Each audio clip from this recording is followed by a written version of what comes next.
Hello bachcho. The question reads as a source of sound with natural frequency nu naught is equals to 1.8 kilohertz moves uniformly along a straight line separated from a stationary observer by a distance I is equals to 250 meter. The velocity of the source is equal to eta is equals to 0.80 fraction of the velocity of sound. Find the distance between the source and the observer at the moment when the observer receives a frequency nu is equals to nu naught. Well, first of all, we will see the key concept for this question. So, the key concept is the Doppler's effect of sound. So, first of all, we will see जो हम question में given है that this is a straight line and यहाँ पर एक observer है, let's say it is O. So, first of all, we will take a point. यहाँ पर हमने लिया, let's say this is point B.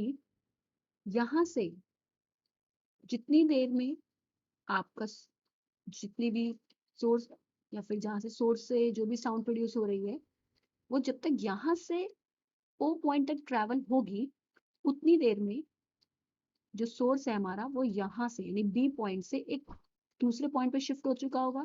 Let's say this is point A जहाँ पर वो शिफ्ट हुआ. So this distance will be O A. और हमें क्वेश्चन में गिवन है कि ये जो सोर्स ऑफ साउंड है एंड जो ऑब्जर्वर है इनके बीच का जो डिस्टेंस है this is I basically. So we are given that I is equals to 250 metre and अभी हम इसे यूज करेंगे, we will use it later. Let's say this is angle theta जो कि बी बना रहा है. ये जो वेक्टर है let's say this is VS, then this will be VS cos theta. But हमें इससे ज्यादा यूजफुल नहीं है, या हमें ज्यादा वर्क नहीं है. अब हम देखते हैं कि जब ये एंगल जो कि थीटा है at point O it will be theta is equals to 90 degree. सो अब यहाँ पर डोपलर शिफ्ट नहीं लगेगा. There will be no Doppler shift because theta is equals to 90 degree. So if हम कंसिडर करते हैं कि टाइम t है to take the light or to travel from the light takes the time t to travel from point A to O, then जितनी देर में यहाँ से यहाँ आएगी from A to O उतनी ही देर में जो सोर्स है that will be shifted from point O to another point. Let's say this is the point C. अब हमें basically जो part निकालना है that is the distance of OC. So at point O we can write at point A, this is not O, we can say at point A the condition that is given to us, that is nu is equals to nu naught, this will be satisfied, and we will say that if t is the time taken from point A to O will also be the time that will be taken from the point A to C as well. So इससे क्या होगा, जब दोनों time हमने ले रखे हैं, small T ले रखा है और हमें पता है कि AC is basically a distance और हमें पता है distance is equals to speed into time. First of all हम देखेंगे speed क्या लिख सकते हैं AC A to C जाने के लिए. So that speed will be actually equal to eta into V. ये क्वेश्चन में डायरेक्टली गिवन है that the velocity of the source is equal to eta or which is given as 0.80 fraction of the velocity of sound.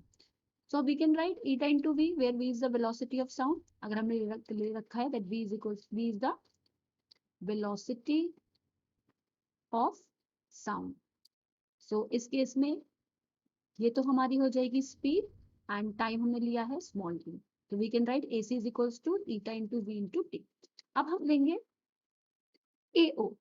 सो हमें पता है AO के लिए भी same procedure है, that is speed into time. यहाँ पर स्पीड हमने V ले रखी है, that is velocity of sound into T जो हमने टाइम कंसिडर कर रखा है.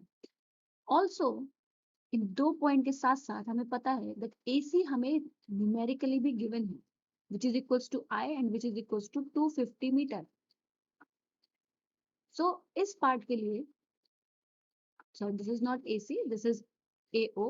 So इस पार्ट के लिए हम लिख सकते हैं AO is equals to I and AC is equals to, जहाँ VT है उस पार्ट को हम I लिख सकते हैं, तो it will become eta into I. अब हमें OC निकालना है, तो OC के लिए हम क्या करेंगे, पाइथागोरस थ्योरम लगाएंगे. So we can write by PT, that is Pythagoras theorem. This will become OC square, or directly OC is equals to under root AO square plus AC square. इस part के लिए we can directly write OA की value I, that will be I square plus eta square I square. यहाँ से हम I common लेंगे और फिर जब हम उसे अंडर रूट से बाहर लेंगे, so this will become I only, और अंदर रह जाएगा 1 plus eta square. For 1 plus eta square, eta की वैल्यू हमें गिवन है, that is 0.8.